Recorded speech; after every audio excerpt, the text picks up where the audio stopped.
अपना अगला टॉपिक है अपरिमित अचालक आवेशित पट्टिका। सेकंड भाग है, सेकंड टॉपिक है गाउस की प्रमेय का सेकंड अनुप्रयोग। अपरिमित आवेशित अचालक पट्टिका के कारण विद्युत क्षेत्र की तीव्रता। ठीक, चले आगे। देखो भाई, अपरिमित नाम से डिफाइन हो रहा है। अपरिमित मतलब क्या हो गया? कोई पट्टिका है वो अपरिमित लंबाई की है, दूसरे शब्दों में मैं बोल सकता हूं अनंत लंबाई की है। अपरिमित का मतलब क्या हो गया? अनंत लंबाई। ठीक, अपरिमित आवेशित अपरिमित अनंत लंबाई की पट्टिका है। पट्टिका क्या मतलब होता है? पट्टिका में ऐसे बोल सकता हूं, ये मेरे पास क्या हो गई? पतली सीट हो गई, कोई पतली पट्टिका। अपरिमित, इसकी लंबाई बहुत बड़ी है ऊपर तक, है ना। अपरिमित आवेशित, इसका मतलब आवेश है क्या? इस पर है आवेशित, आवेश है। अचालक, अचालक का मतलब क्या हो गया? आवेश तो है लेकिन जो भी आवेश है वो कहां है? अंदर। अगला टॉपिक पढ़ेंगे हम, अपरिमित आवेशित चालक पट्टिका के कारण। तीसरा टॉपिक आएगा, अचालक की जगह क्या आ जाएगा? चालक। इसका मतलब क्या हो गया? लंबाई तो वही अनंत रहेगी, आवेश वही रहेगा, लेकिन जब आवेश कहां जाएगा? अंदर ना होकर इसके पृष्ठ पर आ जाएगा, सतह पर बाहर आ जाएगा। ठीक है ना। क्या हो गया मेरे पास? अपरिमित आवेशित अचालक पट्टिका के कारण विद्युत क्षेत्र की तीव्रता। अब देखो, विद्युत क्षेत्र की तीव्रता ज्ञात करने के लिए मैं मान लेता हूं, माना मेरे पास कोई अनंत लंबाई की आवेशित अचालक पट्टिका ही होगी। ऊपर अनंत कर दिया मैंने, कोई पता नहीं उसका और छोड़ कुछ पता नहीं, ये है ना, कोई अता पता नहीं, इसलिए मैंने इसकी लंबाई क्या ले ली? अनंत। आवेश अंदर है या बाहर है? अंदर है ना। चलो, के कारण विद्युत क्षेत्र की मैं मान लेता हूं, माना अनंत लंबाई की आवेशित अचालक पट्टिका है जिसका आवेश घनत्व, मेरे समझ नहीं आ रहा है यार, यहां आवेश घनत्व रेखीय आवेश घनत्व होगा या पृष्ठीय आवेश घनत्व होगा?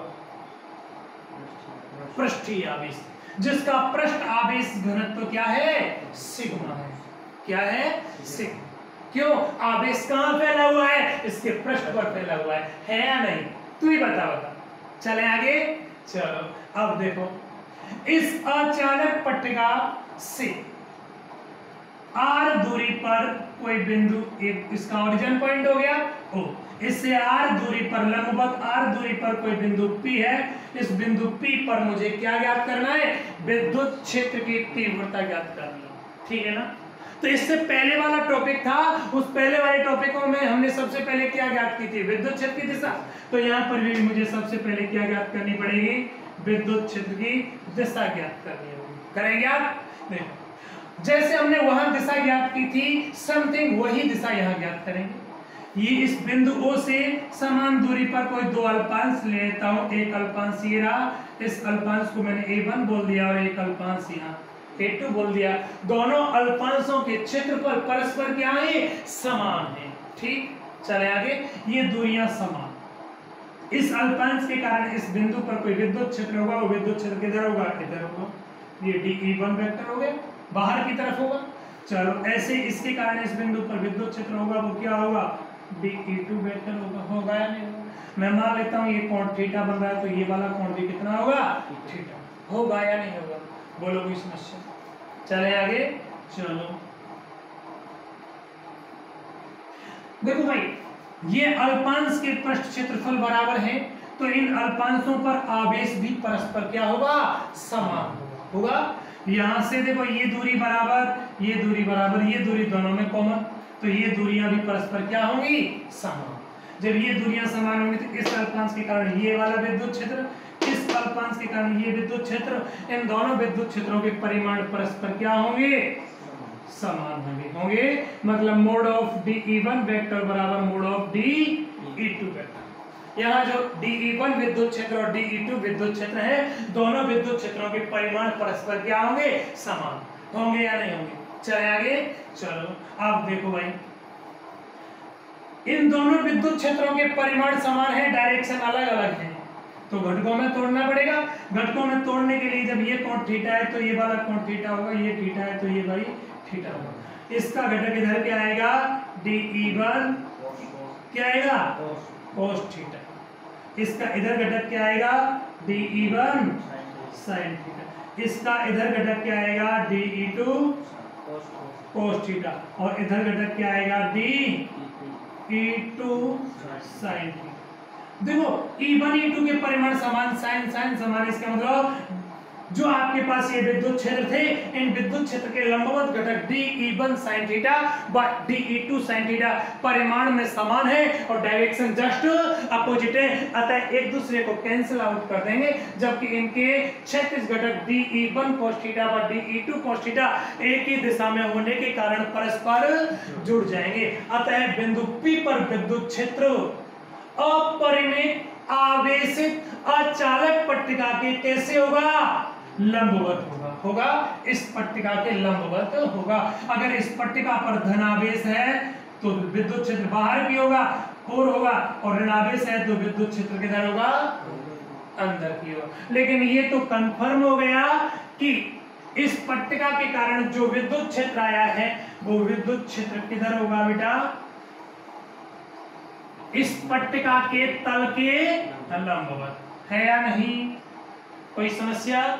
चलो ये हमने क्या ज्ञात कर ली, विद्युत क्षेत्र की दिशा ज्ञात कर ली। अब मुझे ज्ञात क्या करना है, विद्युत क्षेत्र की तीव्रता ज्ञात करनी है। क्या ज्ञात करनी है, विद्युत क्षेत्र की तीव्रता ज्ञात करनी है। तीव्रता ज्ञात करनी है, तीव्रता ज्ञात करने के लिए लिख दो मैं यहाँ तीव्रता ज्ञात करनी है, भूल जाऊं कहीं भाई। चले आगे है, देखो गाउस की, देखो किसी भी स्थान पर विद्युत क्षेत्र की तीव्रता ज्ञात करने के लिए गाउस की प्रमेय लागू करता हूं। गाउस की प्रमेय लागू क्यों करूं यार, मेरा मेन टॉपिक क्या चल रहा है, गाउस की प्रमेय की अनुप्रयोग चल रहा है ना, तो गाउस की प्रमेय यूज करनी होगी। गाउस की प्रमेय लिख देता हूं, गाउस की प्रमेय। गाउस की प्रमेय क्या होती है, whole integration S E vector dot ds vector बराबर सिग्मा क्यू बटा एप्सिलॉन नॉट। समस्या नंबर पहली, समीकरण नंबर 1, कोई दिक्कत थोड़ी है? चलो अब देखो हमने क्या बोला, अगर किसी भी स्थान पर गाउस की प्रमेय अप्लाई करनी है, गाउस की प्रमेय लागू करनी है, तो भाई जिस स्थान पर अपन विद्युत क्षेत्र ज्ञात करने हैं, देखो यहां से r दूरी पर कोई बिंदु P है, इस बिंदु P पर विद्युत क्षेत्र ज्ञात करना है, तो उस बिंदु P पर मुझे कोई काल्पनिक गाउसी पृष्ठ की कल्पना करनी पड़ेगी। किसकी, काल्पनिक गाउसी पृष्ठ की। अब यार काल्पनिक गाउसी पृष्ठ की मैं कल्पना करूं तो मैं यहां पर कोई बेलनाकार गाउसी पृष्ठ ले लेता हूं, और ये बेलनाकार गाउसी पृष्ठ मेरे पास में ये ले लिया मैं।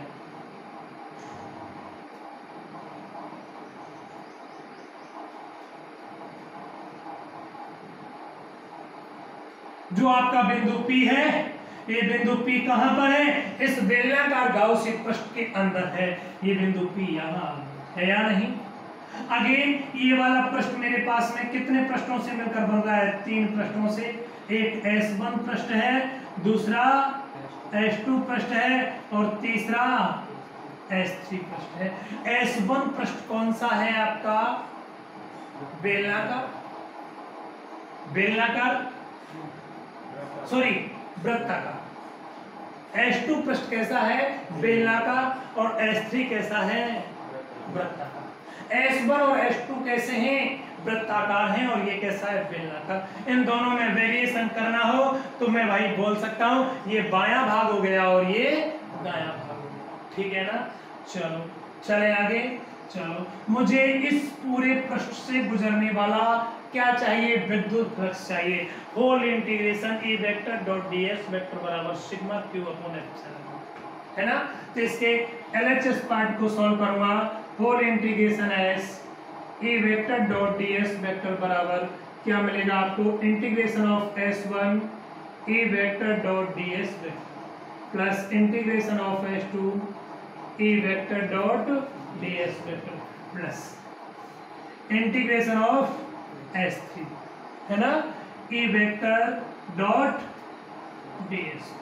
बोलो कोई समस्या? भाई आपने यहां लिखा हुआ है पूरे पृष्ठ से, गाउसी जो पूरा पृष्ठ है उस पूरे पृष्ठ से गुजरने वाला फ्लक्स, है ना। पूरा पृष्ठ, ये गाउसी पृष्ठ 3 पृष्ठों से मिलकर बना, मान लिया S1 S2 S3। कुछ लोगों के माइंड में अभी भी क्रिएशन हो रहा होगा, गुरुजी आपने यहाँ होल क्यों नहीं लगाया? अरे यार ये तो S1 पृष्ठ पूरा पूरा खुद ही आ रहा है, ये तो S1 पृष्ठ है वो अपने आप में पूरा ही आ रहा है, जो S2 पृष्ठ है वो ये आ गया, S3 पृष्ठ है वो पूरा आ गया, होल अपने आप में ही आ रहा है, ठीक है ना। चलो आप देखो,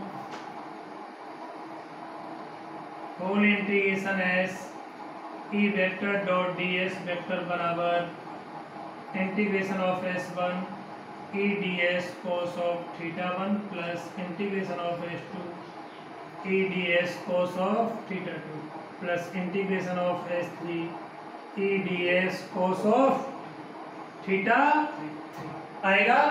अच्छा, ये अचानक पट्टिका थी, इस पट्टिका के कारण विद्युत क्षेत्र कैसे था, तल के लंबवत था या नहीं था, बाहर की ओर। इस स्थान पर मैं कोई अल्पांश मान लो, इस अल्पांश पर विद्युत क्षेत्र की दिशा इधर आएगी या नहीं आएगी, और ये आपके पास जो अल्पांश पृष्ठ क्षेत्रफल ds है, इस अल्पांश पृष्ठ क्षेत्रफल ds की भी दिशा इधर आएगी। भाई बेलनाकार पृष्ठ ये है, इस पृष्ठ की डायरेक्शन इधर ही है, इस पृष्ठ की डायरेक्शन उधर आएगी या नहीं आएगी। चलो यहाँ देखो, यहाँ कोई अल्पांश मान लो, इस पर भी विद्युत क्षेत्र इधर है एंड पृष्ठ क्षेत्रफल भी इधर है या नहीं। चलो जो आपके पास ये वक्र पृष्ठ था, इस वक्र पृष्ठ पर कोई अल्पांश यहाँ मान लेता हूँ, इस अल्पांश की डायरेक्शन किधर होगी, ऊपर की ओर। भाई इस पर कहीं अल्पांश लूंगा तो डायरेक्शन किधर आएगी, ऊपर की ओर, और विद्युत क्षेत्र किधर आएगा, इधर ही आएगा। यहाँ थीटा का मान देखो, θ1 का मान 0, θ2 का मान, θ3 का मान है या नहीं, सारे मान रखो यहाँ पर। θ1 का मान 0, θ2 का मान 90, θ3 का मान 0, cos 0 का मान 1, cos 90 का मान 0 एंड cos 0 का मान 1।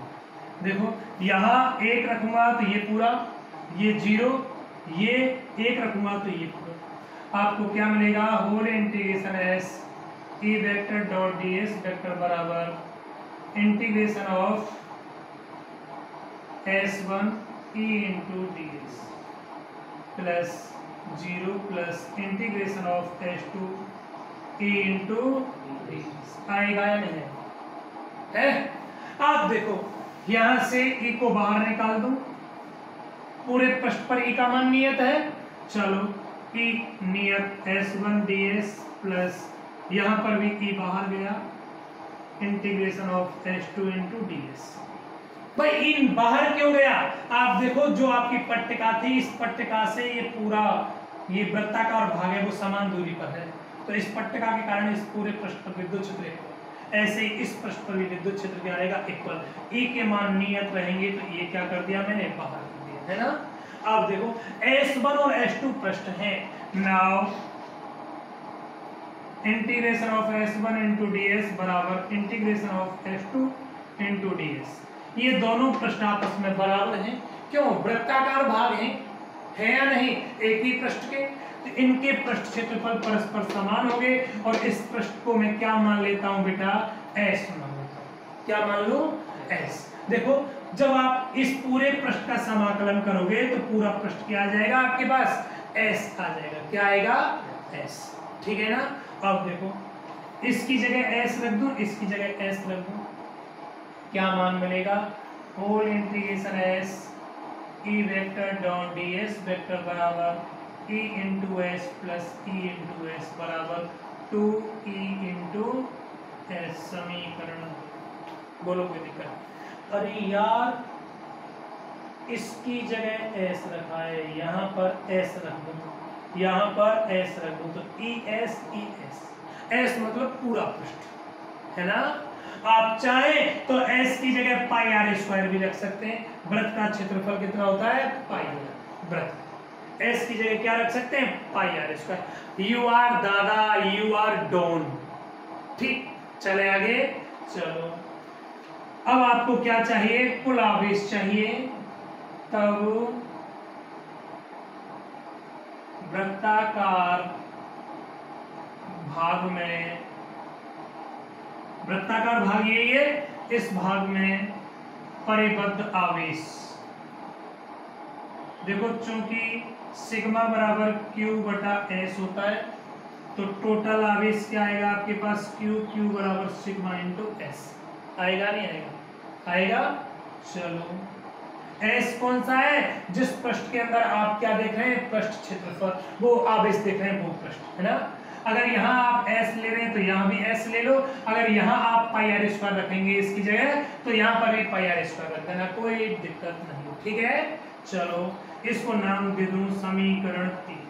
देखो समीकरण 1, 2 व 3 से समीकरण 1 कहाँ है? ये रहा। इसकी जगह क्या लिख दूं बताना? इसकी जगह क्या लिख दूं? होल इंटीग्रेशन एस की vector dot D S vector की जगह 2E इंटू एस बराबर सिग्मा क्यू बटा epsilon not. Sigma Q total आवेश, सिग्मा एस बटा एप्सिलॉन नॉट। एस से एस कट गया। अगर आप यहाँ पाई आर स्क्वायर रखते तो यहाँ भी आपको सरफेस कितना लेना पड़ता?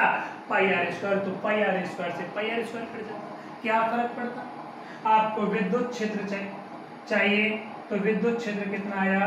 E बराबर सिग्मा अपॉन 2 एप्सिलॉन। आया नहीं आया?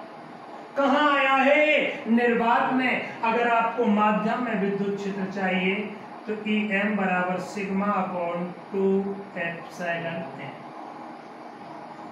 माध्यम की विद्युतशीलता आ जाएगी, आएगी। आप देखो यहाँ ये जो विद्युत क्षेत्र है वो सिग्मा पर डिपेंड कर रहा है। E is directly proportional sigma. कर रहा है ना? कर रहा है ना? चलो इसका मतलब आपको जो वक्र मिलेगा E व सिग्मा के मध्य वो वक्र कैसा मिलेगा? इस मिलेगा। आप ये देखो जो ये विद्युत क्षेत्र आया है वो दूरी के ऊपर डिपेंड है क्या? यहाँ कहीं दूरी है क्या? दूरी नहीं है। तो यहाँ मैं और बोल सकता हूँ जो विद्युत क्षेत्र है वो E is directly proportional R की पावर 0। कोई भी संख्या की पावर 0 लगाऊंगा उसका मान 1 होता है। इसका मतलब ये विद्युत क्षेत्र 1 के ऊपर डिपेंड है, कोई भी दूरी के ऊपर डिपेंड नहीं है। इसका मतलब यदि मैं E व R के मध्य वक्र खींचना चाहूं तो वक्र बेटा एक स्ट्रेट लाइन आएगी। क्या आएगी? एक सीधी रेखा। मतलब अगर आपके पास में R दूरी बहुत कम है तब भी विद्युत क्षेत्र यही रहेगा। R का मान जैसे जैसे बढ़ेगा विद्युत क्षेत्र पर कोई प्रभाव नहीं पड़ेगा। विद्युत क्षेत्र आपका कैसे रहेगा? हमेशा नियत रहेगा। दूरी के ऊपर विद्युत क्षेत्र डिपेंड नहीं करेगा। ये क्या आया आपका? अचालक पट्टिका के कारण विद्युत क्षेत्र। अचालक पट्टिका के कारण विद्युत क्षेत्र क्या होगा बेटा?